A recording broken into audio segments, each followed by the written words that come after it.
I know you're ready to get back to your hotel and crack that bottle of wine open, so we're going to make this fun, short, and sweet, okay? If you can't hear me, you got hearing problems, okay?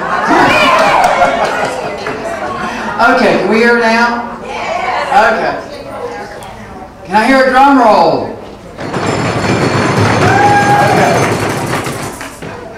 Okay. You know, I'm not digging. I try to keep with the program of what's going on, and sometimes I do and sometimes I don't. And we got a really good large group of people here tonight, and a demo is kind of ridiculous, okay, because we really can't see much and stuff like that. So we're going to turn this into a demo answering question time, okay? And of course the theme is wildflowers, okay? So when we think of wildflowers, they can be anything, okay, because they're wild. They don't have any rhyme or reason, and next year, this year a bird pooped on them, so they grow one way. Next year, raccoons pooped on them, so they grow another way, okay? So that's the way we're going to treat these flowers. And, I always love my good friend Linda Alexander. Everyone thinks she's a miniature painter or Dresden painter. She says, no, I would be the teacher that teaches the studio how to paint Dresden flowers. She just creates her own flowers. So that's what we're going to do with these wildflowers. We're just going to create our own little flower, because we really had a really heated discussion about a little wildflower called Libras, which is actually like a little bellflower. Well, some people saw them like little bellflowers like this that drop down like snowdrops or dewdrops. Some people said they had 4 petals. Some people said they had 6 petals. Some people said they were white. Some people said they were pink. Some people said they had brown dots. Some people said they had green dots. I don't know what they're smoking and drinking, but you know what? It doesn't matter. The key thing to painting is having fun. If you're having fun, you're going to create something wonderful, and we're going to do something good, okay? So that's the key to this, is making it fun. Now, how many petals does a wild rose have? 5. Wrong. What if someone ate one off? What if one was shy and was hiding around the other one, like me? You'd only see 4. And do you know that a wild rose at the end of the growing season can have up to 7 petals? So what's the big deal? Some people have 4 fingers, and some people have 5. How many fingers does everybody have? 4. Wrong. You only have 8 fingers and 2 thumbs. Okay? So here again, you don't even know what you're all about. Okay?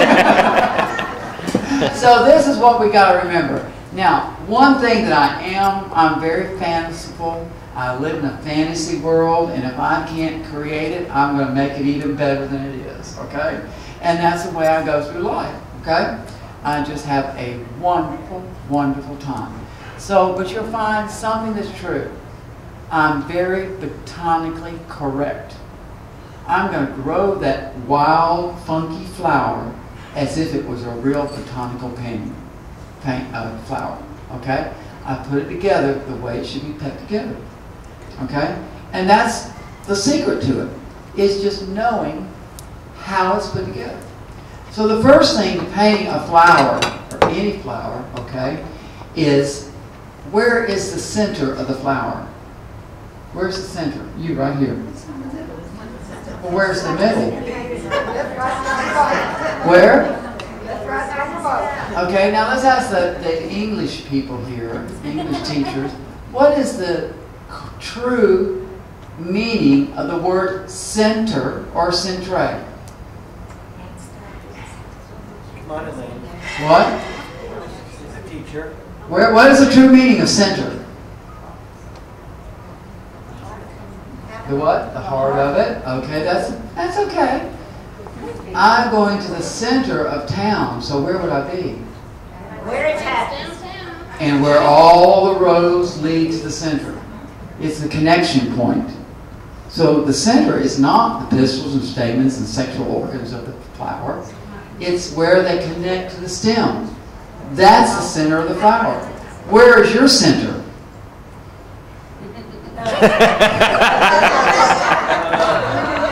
That's debatable. Your center is your heart. Because everything goes to this heart. It's not your brain. Because not everything goes to your heart. Your kidney functions don't go to your heart. I mean to your brain. Okay? It goes from here to here. Okay? But this goes everywhere. So this is where it all comes from. Right here. Okay? So all your muscles, all your bones are pointing to this section of your center. Now, where's the center of something round? All over. Because if I turn this round thing, it's the center here. If I turn it here, it's over here. If it's over here, it's all different areas. So something that's a sphere, the center is everywhere. Okay? The egg yolk is not always in the middle of the egg. Okay? So let's always remember that. So I'm going to try to make this big so that we can see it. And if we put that center there, and so the dumb ones that really can't follow things, we're going to put a big C for center. Okay? So everything is going to go to that point. Okay? So we're going to come in here, and so we're going to do that center. And what color are centers? Let's see if anybody's been taking it. What? Whatever color you want them to be. Well, that's close All enough. colors. All colors. Right. Yeah, I got a good student. Listen back there. Centers can be all colors. Now, what color are you going to make them? One color. So learn to make your center multiple colors. I'll start out with yellow. You're not going to see pink anyway. Are you seeing this? Yeah, you can see it. Okay. So we're going to get some red to make pink. What color is red? Pink. What color is pink? Red. Red. What's the complementary color of red? Green. Okay. And how do you know that? If you didn't know complementary colors, how would you know that? Nature. What? Nature. Jingle bells is Christmas color. Okay? Those are your complementary colors. What's the complementary color of brown? Orange, yellow, Halloween. You know, they kind of spell it out to us a little bit if you just go to school and listen. Okay? So it's easy to know what complementary colors are. So, and you have contrasting colors. Okay? So there we have that center. Okay? And if I tell you that center is concave, or curving in, some of y'all that don't know how to speak right, you can see that circle kind of curving in, don't you? And if I say that curve is coming out towards you like a boob, or a rear end, whatever you are, a rear end person or a cheek person, you see it curving out. Okay? So there you have it. So you see it the way you want to see it. Some of you see it curving in, some of you curving out. Now, you know, I love these uppity teachers and everything. They just think they're just so slick like snot. They know everything and all this stuff. And they know how to paint these flowers. And, you know, they know how many petals a wild rose has and where the light source is coming from. And y'all will believe anything. Okay? What color is a pink wild rose, a pink wildflower? Every color. Every color. And what color are you going to paint it? Pink. What color are you going to shade it? Pink. And what color are you going to make its secondary light color? Pink. Okay? Well, you know what? It's all important that it has all those colors in it. What color am I?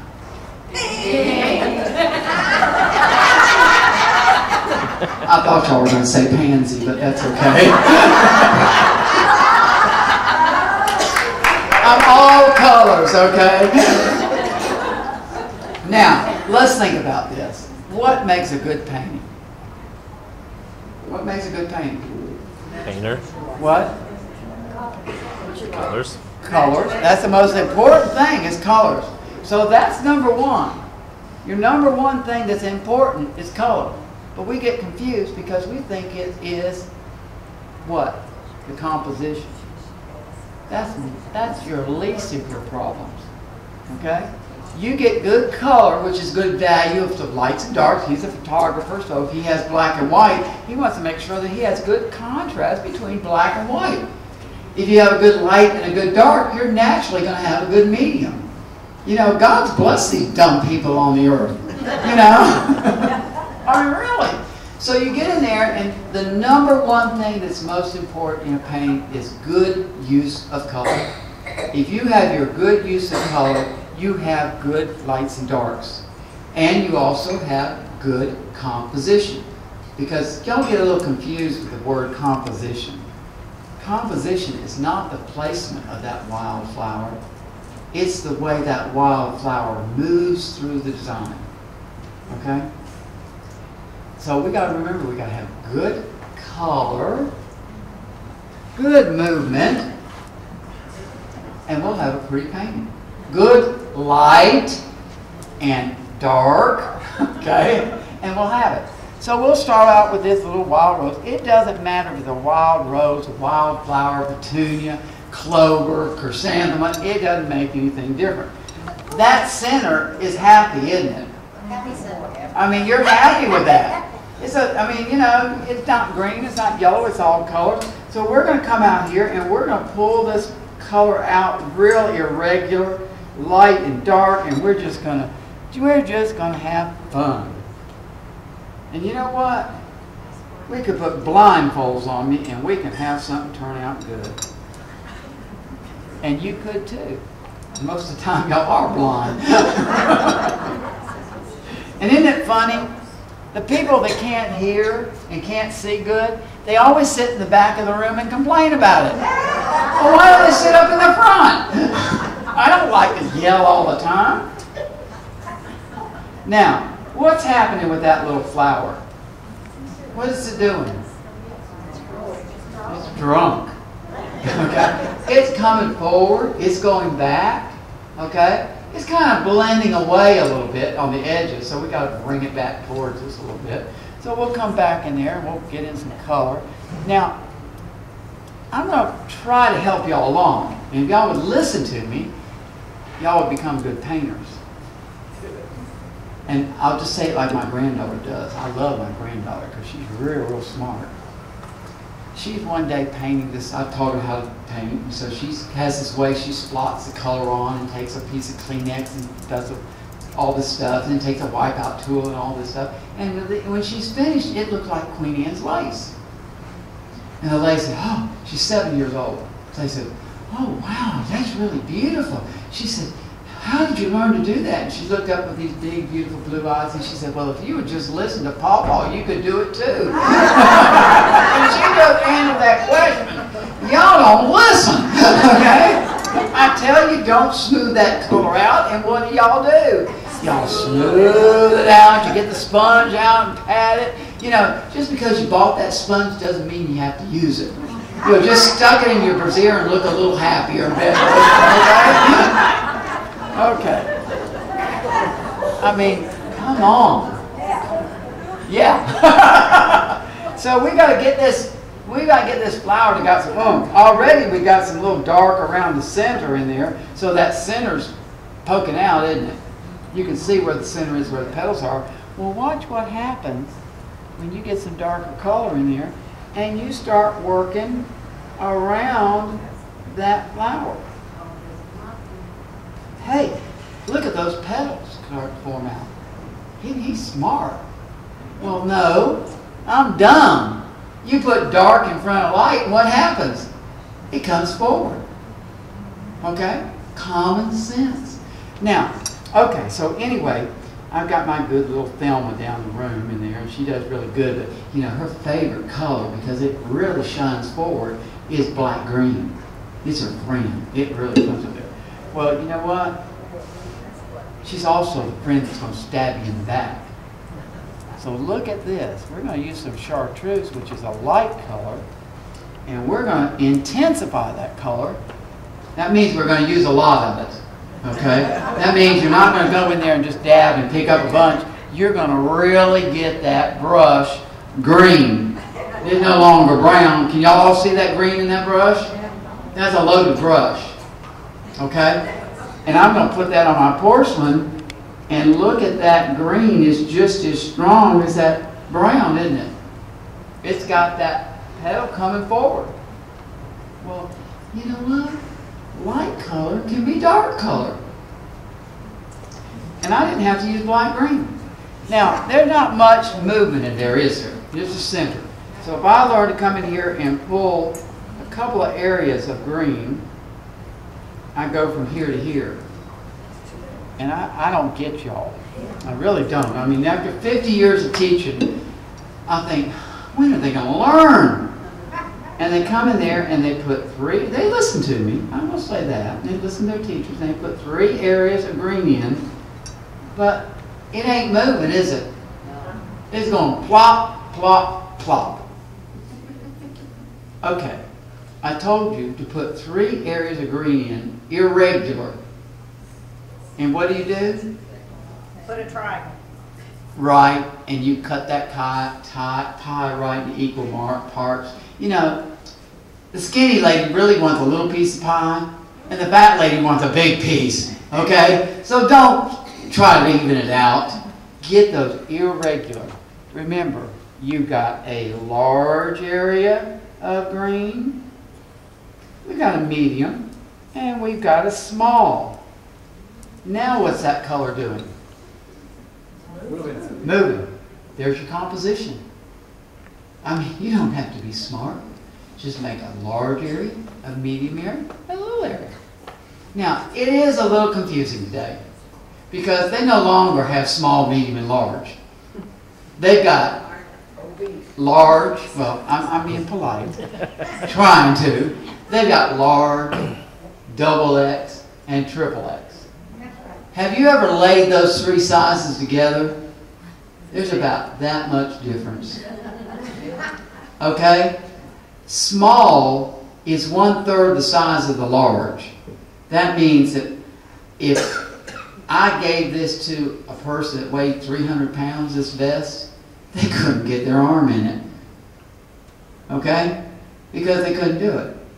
If I put on a large lady's blouse, I'd have a dress and would have to cinch it in the waist and would probably have enough material for another person.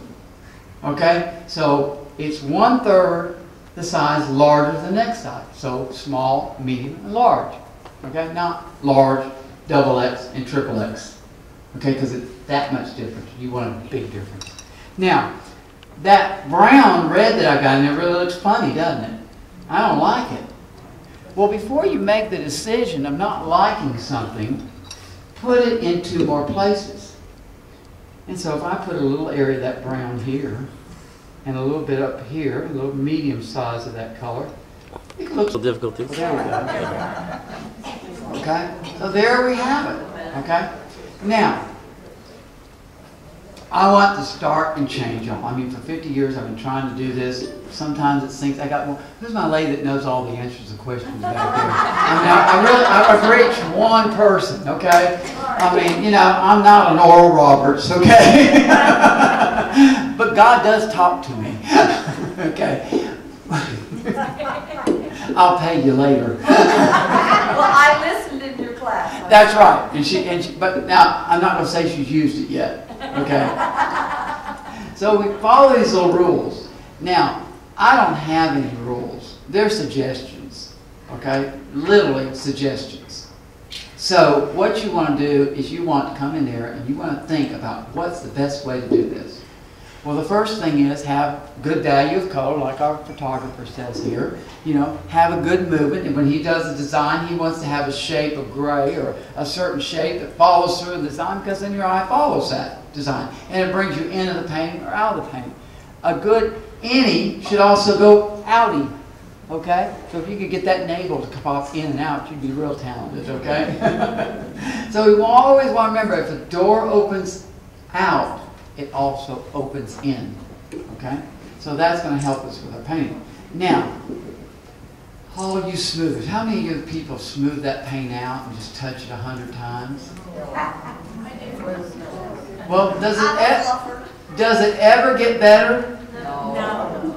Are you ever happy? No. Then why in the hell are you doing it? Well, you know, yeah, but you know, you learned how to keep from being pregnant, didn't you? Quit doing it. Okay? this is my key philosophy. I wish I had been talented enough to invent this, but I was very fortunate, very fortunate to have one of my students that was a student of Bishkov. And she taught me a lot because he must have been a really smart or had everybody fooled person. And what he would say is, once it's perfect, twice you bruised it, and 3 times you killed it. And most of y'all are on death row. Not only do you kill it, you get guilty, you dig it back up, cut it and chop in smaller parts and pieces, and you bury it again. Well, you know, they're going to catch you. Just dig that hole a little deeper and put your husband in it, and that dog ain't going to be able to smell it, okay? So you want to quit that, okay? Now, China painters are special people. Well, I didn't see a little short bus out there picking y'all up and delivering y'all, so y'all aren't special, okay? You got to remember something. We got to get smart. You don't have time to fool around smoothing that out, getting your silk and sponge out and softening that, you know. You don't feel good, so stop doing it. Go to the museum. You can look at George O'Keeffe, you can look at Rembrandt, you can look at anybody. If you got a porn star you look like, look at them. Look at that stuff. How many paintings do you see in the museum without brushstrokes? Not very many. So what do brushstrokes show you? What? Movement, texture, lights and darks, some character. You know? Quit being the cosmetic girl. I mean, she doesn't look like she rolls around in bed and never has fun. Because, you know, she's too perfect. Okay? We got to remember, we got this look natural. Nature is not natural. If y'all really saw some superstar y'all like y'all think Robert Redford's hot looking? He's about this tall, thin red hair, and covered with freckles. He ain't pretty, okay? But they sure make him look good, okay? So you got to realize that. You got to have some character, okay? So that's what we've done. We just created some character in here. So don't smooth it out. It's perfect right now. Now let's look at this painting. Now the 3 things that are going to make a good painting is good use of color, good movement, and some concept of form. What do we have? Do we have good color in this painting? Do we have good movement? Can we see something in it? Well, goodbye. I'm done. I've got a good painting. That's all it requires. Of course, China painters want to be a little bit more realistic, okay? So I'll let that be that way. So we're going to come in here and we're going to have some fun with this, okay? Now, you might think I'm painting a poppy, but I'm not going to tell you what I'm painting. I want to get the palsy. Now, some people say that's not politically correct. I don't care. I mean, I don't care if you got the palsy, if you got the trots, or if you got some sexual committed disease, okay? I don't care. Just don't give it to me. And shaking isn't going to make you get it, okay? So you got to come in here, and we got to get in here, and I know this petal to this flower is just really wild and crazy, so I'll get the palsy, and I'm going to pull it back to the center, okay? We can see that. Now, if you're painting a anemone petal, a chrysanthemum petal, a daisy, whatever, the veins, a cabbage, that vein to that petal is exactly the same. If it's on the right side, it curves from the right to the center. If it's at the top, it goes straight down towards the center. And if it goes from the left, it comes into the center. Now the key thing is, don't go all the way. What did Mama tell you? If you went all the way, you get in trouble. Well, that same thing will happen on this plate. So you want to just tease your boyfriend, and then you might get him to marry you. Okay? Okay. So we're going to get in there, we're going to catch that petal, and we're going to curve and pull towards the center. And we're going to get in there and give a real good curve to the center. And we're going to pull straight into the center. And we're going to come in here and curve on this side and go back to the center. And we're going to go right back into the center. And what's that little pedal doing now? Curving. What? Curving. Thank you. God, I'm going to owe her a lot of money at the end of the night. So we've got that pedal that kind of looks like this, don't we? Well, you know, I can change that pedal today or tomorrow or the next day. And I'll come in here and strengthen that color on the tip of that pedal. And you're going to see this pedal come towards you a little bit at the tip of it, aren't you? Okay? If I darken it with some deeper color, same pedal, same brush, same person, same station, it's going to curve back. So I've taken it to this, just by the light and the dark of the color. Okay? Now, many times we get a flower that looks flat like this. Okay? So we get in there, we get 4 petals. I want to have 5 petals, but, you know, I can't count. I can't keep track of it. I got mad cow disease for sure. And they say, well, damn, there's supposed to be 5 petals, 6 petals, whatever they're supposed to be, and I've only got 4. And it's so flat that someone stepped on it. Well, that's the time you need a turn back. Okay? But y'all, you know, y'all get scared. I mean, if you're going to sin big. Okay? Because God forgives you if it's a big sin or a little sin. So don't just make a little turn back. Get yourself a big turn back. Go in there and turn there and curve that little thing, and then what you're going to do is curve it right back towards the center. Get that thing going to the center of town. We show it. What? We just show it. Yep. So now I can see that turn back. I can see something coming forward, but it ain't pretty. So I'm going to catch my brush and start the tip of the pedal and then pull down towards the center and come in there. And we got that nice little pedal coming forward. Okay? Now, that wasn't so difficult, was it? And you get smart. You know, I think I need a little darker color on the back side of that pedal. And what do? You put it in there and you screwed it up. Why? You touched it twice. Okay? And not only twice, 40 times. When is it better to put that highlight in? Today, when it's wet, or tomorrow after it's fired? After it's fired, because your foundation is in there and you can change the color, you can change the intensity, you can do it the better. Okay? So that comes into my next philosophy. You remember these little philosophies. Once it's perfect, twice you bruised it, 3 times you killed it. Okay? So let's think about that. I don't want to kill it.